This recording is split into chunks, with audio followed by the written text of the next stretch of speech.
নমস্কার, আমি চন্দনা। আমার এই ছোট্ট চ্যানেলে সকলকে জানাই অনেক অনেক ওয়েলকাম। বন্ধুরা, তোমরা যে যেখান থেকে আজকে আমার এই ভিডিওটি দেখছো, আশা করি সকলে তোমরা খুব ভালো আছো, সুস্থ আছো, আর আমরাও বেশ ভালো আছি। তো নতুন দিনে নতুন সকালে আবারও একটি ভিডিও নিয়ে চলে এলাম বন্ধুরা তোমাদের মাঝে। তো না স্কিপ করে পুরো ভিডিওটি দেখার অনুরোধ রইল। রোজকার মতো আজও কিন্তু ভোরবেলা ঘুম থেকে উঠে পড়েছি। আমি একদিন এক সময়ে জাগনা পেলে রোজ কন্টিনিউ কিন্তু এক সময়ে তখন জাগনা পেয়ে যাই।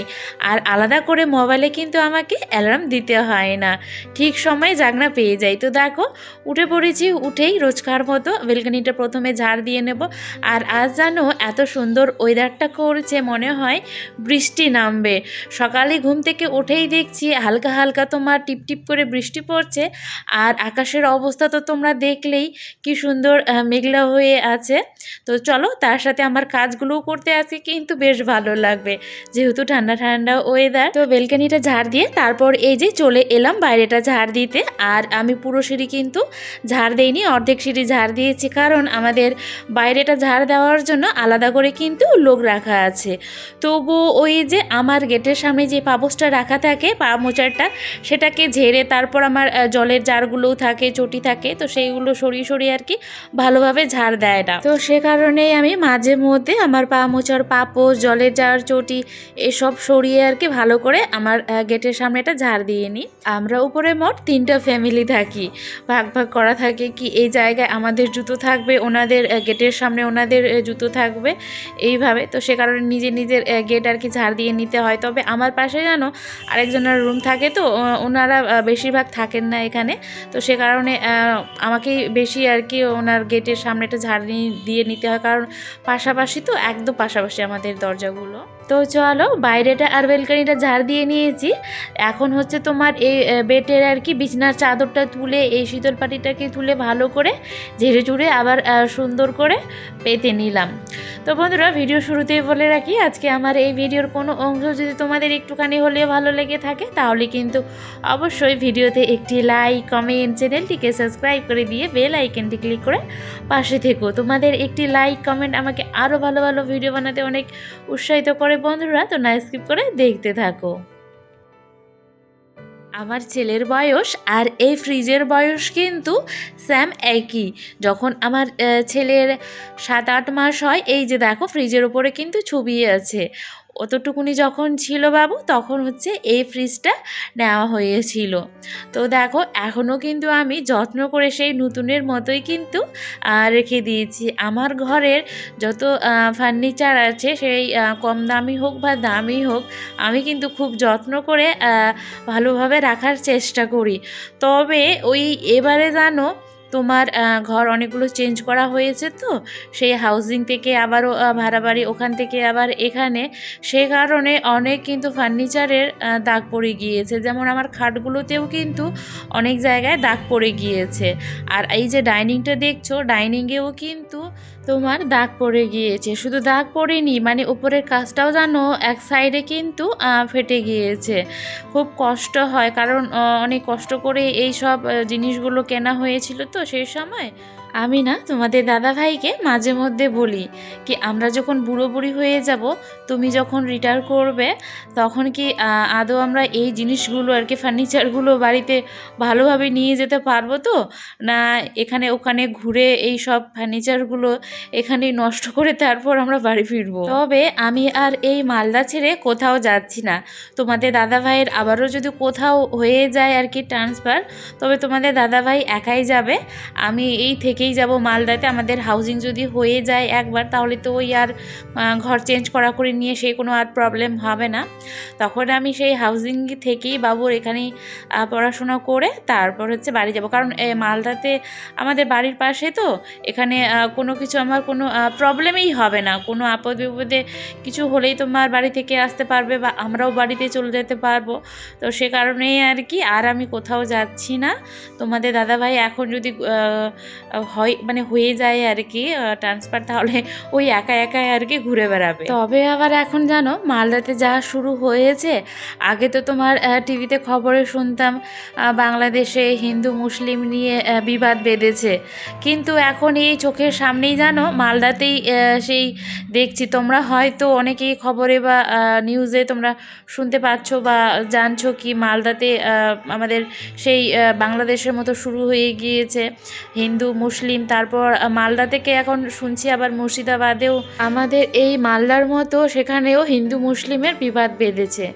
আমরা মানুষরা কতটা হিংস্র হয়ে গিয়েছি তাই না, নিজেদের মধ্যে এরকম বিবাদ সৃষ্টি করছি।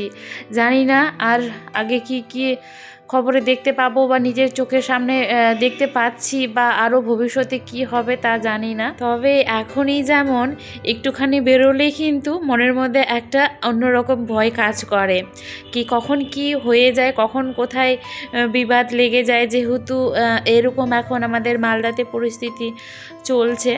আর আমরা টাউনের থেকে একটুখানি আর কি বাইরে থাকি, তো সব কিছুর জন্যই কিন্তু সেখানেই বেশিরভাগ আমাদেরকে যাতায়াত করতে হয়। বাড়ি গেলেও সে পথ দিয়ে যেতে হয়, বা বাবুর এই যে টিউশনি রাখতে যেতে হয়, তো সেখানেই মানে 24টা ঘন্টা আমাদের তো সেই জায়গাটায় প্রয়োজন পড়ে। তো সেখানে ভয় করে কিন্তু এখন বেরোতে হচ্ছে। তো এই যে দেখো তোমাদের সাথে গল্প করতে করতে অনেক কাজই কিন্তু আমার হয়ে গিয়েছে। যেমন ওই রুমের বিছানাটাকে ঝেড়ে তারপর নতুন করে পেতে নিয়েছি, ঘরটাও মুছে নিয়েছি, রান্নাঘরও আমার পরিষ্কার হয়ে গিয়েছে। তারপর এই রুমে এসে এই রুমের বিছানাপত্রও আমি ঝেড়ে পেতে তারপর হচ্ছে আজকে একটুখানি আমার আলমারি, তারপর হচ্ছে তোমার ড্রেসিং টেবিলটা ক্লিন করলাম।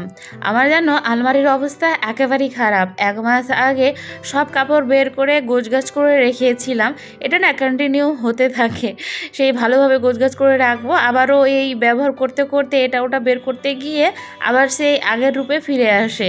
তো এখন সেই অবস্থা হয়ে পড়ে আছে। একদিন ভাবছি সময় করে সব আলমারি থেকে কাপড়গুলো বের করে তারপর হচ্ছে তোমার ভালোভাবে রাখবো। আর এমনিতেই এই যে কয়েকদিন আগে তোমার সব শীতের কাপড়গুলো আর কি কেচে কুচে ধুয়ে রেখেছি, সেগুলো ভালোভাবে গোছ করা হয়নি, এলোমেলো হয়ে আছে। তোমাদের দাদা ভাইয়েরও ওইভাবে কাপড়গুলো আছে, আমারও আছে। তো একদিন সময় করে সেই সব আর কি আমাকে বের করে আবারও গোছগাছ করে রাখতে হবে। তো এই যে দেখো আমার ঘরের সমস্ত কাজ কমপ্লিট, কয়েকটা কাপড় ছিল সেগুলোকেও এখন ধুয়ে নিয়ে স্নানটা করে নেব।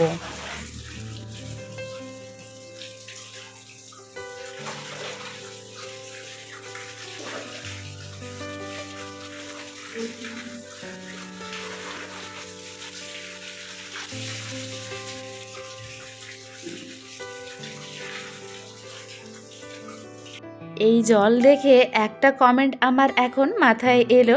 আগের ভিডিওতে এক দিদিভাই আর কি প্রশ্ন করেছে কি এত জল কেন নষ্ট করছো।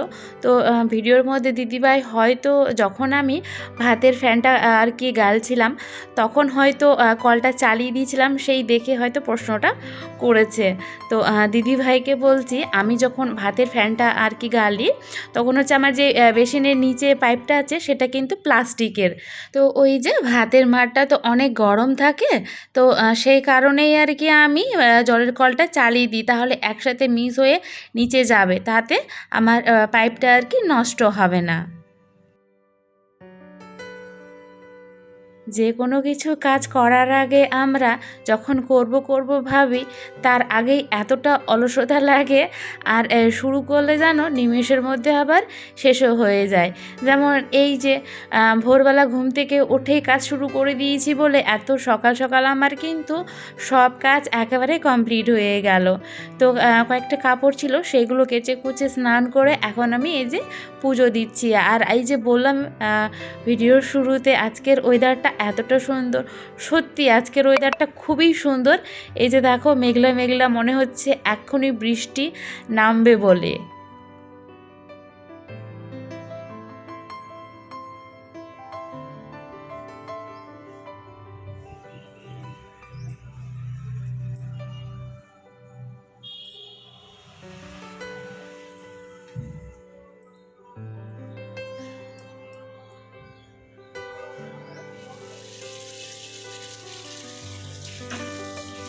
আজকে তোমাদের দাদাভাই সকালে ঘুম থেকে উঠে চা খেয়ে তারপর বাজারে গিয়েছিল।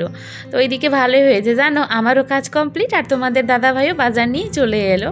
তো মাছ নিয়ে এসে, আর মাছে জানো অনেকটা ডিমও ছিল আজকে, আর তার সাথে এই যে ঝুড়ি ভর্তি তোমার নিয়ে এসে সবজি, তার সাথে এই যে দেখো আমও নিয়ে এসছে। বাবু জানো আম মাখা খেতে খুবই ভালোবাসে, মানে ও টক খেতেই ভালোবাসে। তো বাবুর জন্যও কিছু থাকবে, আর হচ্ছে আজকে ভাবছি একটা আম দিয়ে মাছের ঝোল করব। এই বছরে প্রথম হচ্ছে আম দিয়ে মাছ খাবো আজকে। আর আমাদের মধ্যে তোমার ওই যেই দিন চড়ক পুজো হয় আর কি গ্রামে, সেদিন কিন্তু গ্রামের প্রত্যেকটা বাড়িতে আম দিয়ে মাছের ঝোল হয়। তো ঝুড়িটা একটুখানি মাথায় নিলাম আমি হচ্ছে তোমার থাম্বেলের জন্য। এইভাবে করে আমি নিই, আর পরে হচ্ছে তোমার ওই যেইভাবে আর কি করে স্ক্রিনশট নিয়ে তারপর হচ্ছে তোমার থাম্বেলের জন্য আর কি, মানে আলাদা করে আমি আর থাম্বেলের জন্য কিন্তু ছবি টবি নেই না, সেই তোমার ভিডিওর মাধ্যমে আর কি স্ক্রিনশট করে আমার ছবি নেওয়া হয়ে যায় থাম্বেলের জন্য। তো দেখো এখানে মাছ ভেজে নিয়েছি, আর হচ্ছে তোমার আম আলু ভেজে নিয়েছি, আর মশলাও করে নিয়েছি। আমি মশলাটা একসাথেই করেছি, ওখানে একটু পেঁয়াজ রসুন তারপর তোমার হচ্ছে আদা একটুখানি শুকনা মরিচ দিয়ে বেটে নিয়েছি। আর হচ্ছে প্রথমে ভেবেছিলাম যে আম দিয়েই আর কি শুধু পাতলা করে ঝোল করব, তারপর পরে ভাবলাম না একটুখানি আলু দিয়ে নিই, আলু খেতে আমি তো এমনিতে ভালোবাসি। তো এই যে দেখো এদিকে রান্না করছি, আর আকাশের অবস্থাটা দেখো এতটা আজকে ভালো লাগছে, মানে কাজগুলো করে আর কি আরাম পাচ্ছি, মানে ভালো লাগছে কাজগুলো করতে। অন্যান্য দিনে যতই সকালে কাজ শুরু করি না কেন, যখন তোমার ওই স্নান টান করার পর রান্নাঘরে যাই তখন কিন্তু আবার ঘেমে যাই, কিন্তু আজকে আর সেটার কোনো চিন্তা নেই। তো এই যে দেখো ওপর থেকে কাঁচামরিচ কয়েকটা দিলাম। আমার জানো রান্নাতে মানে যে কিছু আমি রান্না করি না কেন উপর থেকে কাঁচামরিচ দিলে আমার বেশ কিন্তু ভালো লাগে, প্রত্যেকটা রান্নাতেই আমি কিন্তু ওপর থেকে কাঁচামরিচ দিই। তো এই দেখো মশলা কষার পর জল ফুটে গিয়েছে, তখন আমি হচ্ছে উপর থেকে তোমার ওই মাছ ভাজাগুলো, আর তার সাথে জানো আজকে ডিমও যে বললাম অনেকগুলো ডিম ছিল, তো ডিমগুলো ভেজে আর কি এই ঝোলের মধ্যে দিয়ে নিয়েছি। তো দেখো আমার আম দিয়ে আলু দিয়ে আজকে মাছের ঝোল রেডি, আর তার সাথে কলার ভাজা করে নেব। তো বন্ধুরা তাহলে আজকের মতো ভিডিওটি এখানেই শেষ করলাম।